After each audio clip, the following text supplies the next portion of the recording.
What happens when one of the most controversial royals meets one of late-night television's most ruthless hosts? You won't believe what unfolds when Prince Harry sits down with Stephen Colbert for what was supposed to be a routine promotional interview. The explosive confrontation that erupted last night has left Hollywood reeling, social media in chaos, and viewers questioning everything they thought they knew about both men.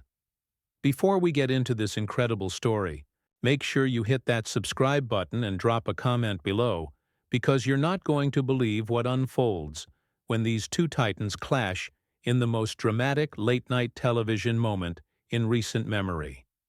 The Late Show's studio buzzed with its usual pre-show energy as crew members made final adjustments to the lighting and sound equipment.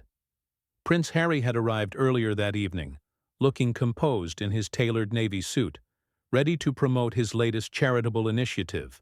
What nobody in that studio could have predicted was that within the next hour, this seemingly routine celebrity interview would devolve into one of the most shocking confrontations in late-night television history. As the cameras rolled and the familiar theme music faded, Stephen Colbert delivered his opening monologue with his characteristic blend of sharp wit and political commentary. The audience laughed on cue, completely unaware that they were about to witness something that would dominate headlines for weeks to come. When Colbert finally introduced his guest, the applause was warm and welcoming. Prince Harry emerged from backstage with that practiced royal wave, settling into the guest chair with the confidence of someone who had navigated countless interviews before. "Your Royal Highness," Colbert began with an exaggerated bow that drew chuckles from the audience. "Welcome back to the show, though I have to say, calling you Your Royal Highness feels a bit odd given your current, shall we say, complicated relationship with the institution." Harry's smile tightened almost imperceptibly, but he maintained his composure. "Well, Stephen, I think we both know that titles are just words. What matters is the work we're doing, and the impact we're making." "Right. The work," Colbert replied, his tone already carrying an edge that regular viewers would recognize as a warning sign. "Speaking of work, I'm curious about this new initiative of yours. Mental health awareness is certainly important, but some critics have suggested that you and Meghan have turned personal trauma into a rather lucrative business venture. Care to comment on that?" The question hung in the air like a loaded weapon. Harry's jaw clenched slightly, and for a moment, the practiced media training seemed to falter. "I think those critics," he said carefully, "fundamentally misunderstand what we're trying to accomplish. This isn't about money, Stephen. It's about helping people who are struggling with the same issues we've faced." Of course," Colbert nodded with mock understanding. "But let's be honest here, Harry. You've signed multi-million-dollar deals with Netflix and Spotify. You've written a best-selling memoir that exposed intimate family details, and now you're launching another venture. At what point does helping people start to look like helping yourself?" The audience grew noticeably quieter, sensing the shift in atmosphere. Harry leaned forward slightly, his media-trained composure beginning to crack. "I find it interesting, Stephen, that you question my motives when you've built your entire career on making jokes about other people's pain and suffering. At least I'm trying to make a positive difference." Colbert's eyebrows shot up, and a dangerous smile played at the corners of his mouth. This was exactly the kind of pushback he thrived on, the moment when his guests revealed their true nature, under pressure. "Oh, that's rich coming from someone who spent years complaining about media intrusion while simultaneously courting that same media at every opportunity. You can't have it both ways, Your Highness." The tension in the studio was now palpable. Camera operators adjusted their positions, sensing that they were capturing something extraordinary. Harry's hands gripped the arms of his chair, and when he spoke again, his voice carried a harder edge that few had ever heard in public. "You know what, Stephen? I came here tonight to talk about mental health, about helping veterans and families in crisis. But instead, you want to play these games, make these accusations. This is exactly the kind of toxic behavior that drove us away from the UK in the first place." Colbert leaned back in his chair, his expression shifting from playful antagonism to something more calculating and cold. Toxic behavior? That's what you call asking legitimate questions about your public actions? How very royal of you. But what happened next would transform this already tense exchange into something far more explosive. The studio lights seemed to burn hotter as Colbert leaned forward, his famous smirk morphing into something more predatory. You know, Harry, since you brought up the UK, let's talk about that. Your grandmother served her country for 70 years, never once airing family grievances in public. Yet here you are, barely 2 years after her death, still milking that victim narrative. How do you think she'd feel about you turning the royal family into your personal cash cow? The audience gasped audibly. Even by Colbert's standards, this was brutal territory. Harry's face flushed red, and for the first time since sitting down, his royal composure completely shattered. "Don't you dare," he said, his voice low and dangerous. "Don't you dare bring my grandmother into this. You didn't know her. You have no right to speak about what she would or wouldn't think." But Colbert wasn't backing down. If anything, he seemed energized by Harry's reaction, like a shark sensing blood in the water. "Oh, but I think I do have that right, Your Highness. See, unlike you, I don't hide behind palace walls when I have something to say. Your grandmother represented duty, service, keeping private matters private. You represent the exact opposite of everything she stood for." The words hit Harry like physical blows. His hands were trembling now, and when he spoke, his voice carried decades of suppressed anger and pain. "You want to talk about duty and service? Let's talk about it. I served 2 tours in Afghanistan. While you were here making jokes about politicians, I've dedicated my life to helping wounded veterans, to causes that actually matter. What have you done besides tear people down for entertainment?" Colbert's laugh was cold and mocking. "What have I done? I've held powerful people accountable. I've asked the hard questions that others are too polite or too scared to ask. Like right now, I'm asking why a man who claims to want privacy has spent the last 3 years doing nothing but seeking attention. I'm asking why someone who talks about mental health seems so comfortable destroying his own family's mental well-being." The studio fell into an eerie silence. Even the camera operators seemed frozen, unsure whether they should keep rolling or intervene. Harry stood up abruptly, towering over Colbert's desk, his entire body radiating barely contained fury. "You think this is holding me accountable? This is harassment. This is exactly the kind of predatory behavior that killed my mother." The mention of Princess Diana sent shockwaves through the room. Colbert's eyes widened for just a moment, but instead of backing down, he doubled down with ruthless precision. "Your mother? Really? You're going to hide behind that tragedy too? How convenient that every time someone challenges you, out comes the Diana card. She died in a car accident, Harry, not from media criticism. But you've spent your entire adult life using her death as a shield against any legitimate scrutiny." What happened next stunned everyone in the studio. Harry's face went completely white, then flushed crimson with rage. His voice, when it came, was barely controlled. "How dare you minimize what happened to her? How dare you sit there in your comfortable chair, making millions off other people's misery, and tell me how I should grieve my mother?" Colbert straightened in his chair, his expression shifting to something even more calculating. "I'm not telling you how to grieve, Harry. I'm telling you to stop using that grief as a weapon against anyone who dares to question your choices. Your mother faced real persecution from the media, real invasion of privacy. You court that. Same media every chance you get, then cry victim when they don't write exactly what you want them to write." The audience was completely silent now, some covering their mouths in shock at what they were witnessing. This had gone far beyond a typical celebrity interview gone wrong.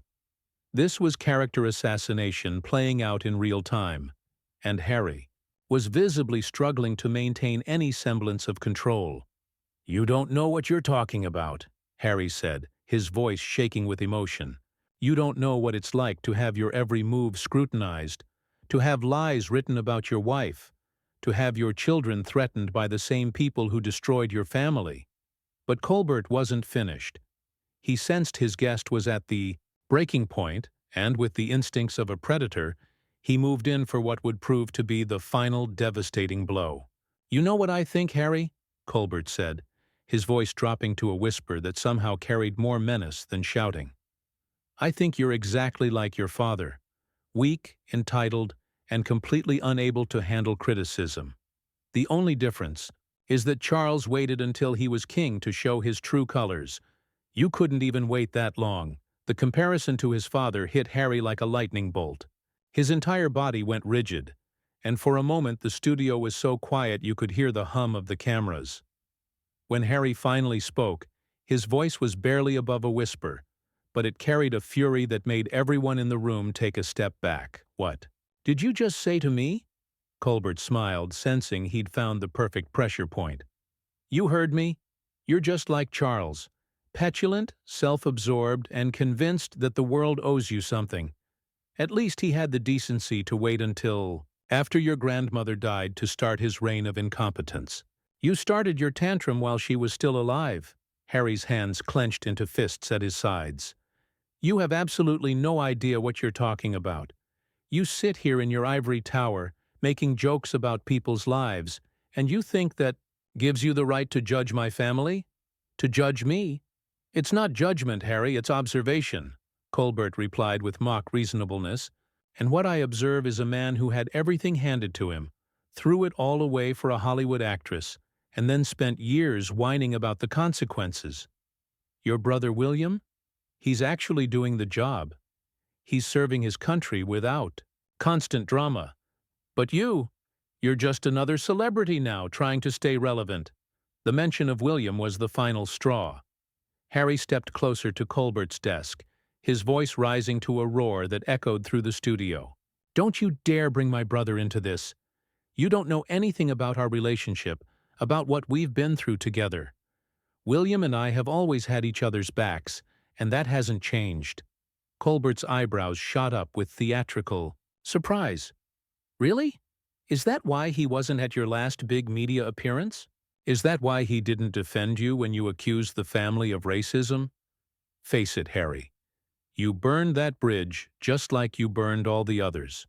The audience was completely silent now, many looking around nervously as if they wanted to leave, but couldn't. This had gone so far beyond entertainment that it felt like witnessing a public breakdown. Harry was visibly shaking, his face cycling between rage and something that looked dangerously close to tears. "You're a pathetic excuse for a journalist," Harry said, his voice cracking with emotion. "You hide behind comedy to say things that would get you sued if you said them seriously. You're a coward who attacks people when they're vulnerable and calls it holding them accountable." But Colbert wasn't done twisting the knife. "Vulnerable? Harry, you've made a fortune off being vulnerable. You and Meghan have monetized your pain better than anyone in history. Netflix specials, tell-all books, podcast deals. You've turned trauma into a business model. At least be honest about what you're doing." Harry slammed his hand down on Colbert's desk so hard that the coffee mug jumped, spilling its contents across the papers scattered there. "Honest? You want me to be honest? Fine. I came here tonight thinking I was going to talk to a professional. Instead, I find myself facing a bully who gets his kicks from tearing people down. This isn't journalism, Stephen. This is sadism." The camera operators were frantically signaling to the production team, unsure whether they should cut to commercial or keep rolling. The audience members in the front rows were visibly uncomfortable, some covering their faces as if they couldn't bear to watch what was unfolding. Colbert stood up now, matching Harry's aggressive posture across the desk. "Sadism? That's rich coming from someone who spent an entire book detailing how much he hates his family. You want to talk about sadism? Try publicly humiliating your father and stepmother while they're trying to serve their country. Try accusing your family of racism on international television without any proof." Harry's voice, when it came, was barely human, more growl than speech. You want proof? You want to know what it was like growing up in that family? The conversations about how dark my son's skin might be? The complete abandonment when Megan was suicidal? The institutional racism that made my wife's life hell? Conversations that no one else remembers happening, Colbert shot back with vicious precision. Conversations that conveniently can't be verified. How convenient that the only witnesses to this alleged racism are you and your wife. How convenient that these revelations only came out after you'd already left the family and needed a way to justify it. What happened next would be replayed on social media for weeks to come, analyzed frame by commentators and royal watchers alike. Harry's composure didn't just crack, it shattered completely. "You know what?" Harry screamed, his voice echoing through the studio with raw, unfiltered rage. "I'm done with this. I'm done with people like you who think you can say whatever you want about my family, about my wife, about my children, and hide behind the excuse of entertainment. You're nothing but a sanctimonious bully with a television show," he ripped off. His microphone, the small device clattering across Colbert's desk and onto the floor. The sound engineer in the booth frantically adjusted levels as feedback screeched through the speakers. "This is exactly why we left. This is exactly the kind of toxic, destructive behavior that made our lives unbearable. You sit there in your comfortable studio, making millions by destroying people, and you think that makes you some kind of hero." Colbert, sensing that he had pushed too far but unable to resist one final jab, stood and called out as Harry began to storm away from the guest chair. "Running away again, Harry? Just like you ran from your royal duties? Just like you ran from your family? I guess some habits never change." Harry stopped dead in his tracks, turning slowly to face Colbert one last time. The look in his eyes was something that would haunt everyone who witnessed it, a mixture of fury, pain, and complete disgust. "You want to know the difference between us, Stephen? When I see someone struggling, I try to help them. When you see someone struggling, you kick them when they're down and call it comedy. History will remember which one of us was on the right side." With that, he turned and began walking toward the exit. But Colbert couldn't resist getting the last word. "History will remember that you had everything and threw it all away for attention. Enjoy your Hollywood lifestyle, Your Highness. I'm sure your grandmother would be so proud." The mention of his grandmother one final time was the breaking point. Harry spun around, his face contorted with absolute fury, and for a moment it looked like he might actually charge back toward the desk. The security guard stationed near the exit tensed, ready to intervene if necessary. "My grandmother," Harry said, his voice now deadly quiet but carrying to every corner of the studio, "spent her entire life serving others with dignity and grace, something you clearly know nothing about. She would be disgusted by what you've become. A bitter, cruel man who gets his power by tearing others down. You're everything that's wrong with media today." The audience sat in stunned silence as Harry continued his march toward the exit. Some were filming on their phones, others sat with their hands over their mouths in shock. This wasn't just a celebrity meltdown. This was the complete destruction of any pretense of civility between two public figures. As Harry reached the studio doors, Colbert made one final catastrophic mistake. Unable to let his guest have the last word, he called out loudly enough for everyone to hear, "Give my regards to Megan. I'm sure she'll have some great material for your next Netflix special." Harry stopped at the doors, his hand on the handle, and turned back one final time. When he spoke, his voice was calm, but carried a promise that sent chills through everyone present. "You just made the biggest mistake of your career, Stephen. This conversation isn't over." The studio doors slammed shut with a sound that seemed to echo forever. For several long moments, nobody moved. The audience didn't know whether to applaud, boo, or simply sit in the uncomfortable silence that had descended over the room. Colbert stood behind his desk, still trying to maintain his smug smile, but even he seemed shaken by the intensity of what had just occurred. The cameras kept rolling as producers frantically tried to figure out how to salvage what was left of the show. Colbert attempted to make light of the situation, cracking a few weak jokes about royal tantrums and Hollywood drama, but his usual confidence was clearly rattled. The audience's laughter was forced and uncomfortable, and several people could be seen gathering their belongings and heading for the exits. Within hours, clips of the confrontation were viral across every social media platform. The hashtag #ColbertTooFar began trending worldwide, with millions of viewers expressing outrage at the host's treatment of his guest. Royal commentators, mental health advocates, and even rival late-night hosts began weighing in, almost universally, condemning Colbert's aggressive interview tactics. The aftermath was swift and brutal. Sponsors began pulling their advertisements from The Late Show, citing concerns about the program's toxic environment. Viewers flooded CBS with complaints, and several high-profile celebrities canceled their scheduled appearances. The network's phones rang nonstop with angry callers demanding Colbert's removal. Meanwhile, Prince Harry's dignified exit was praised by supporters who saw it as a man standing up for himself and his family against an unrelenting bully. The confrontation, rather than damaging Harry's reputation, actually garnered him sympathy and support from unexpected quarters. By the end of the week, The Late Show's ratings had plummeted to their lowest point in years, and serious questions were being raised about Stephen Colbert's future as a host. What was supposed to be a routine celebrity interview had instead become a career-defining disaster that would follow both men for years to come.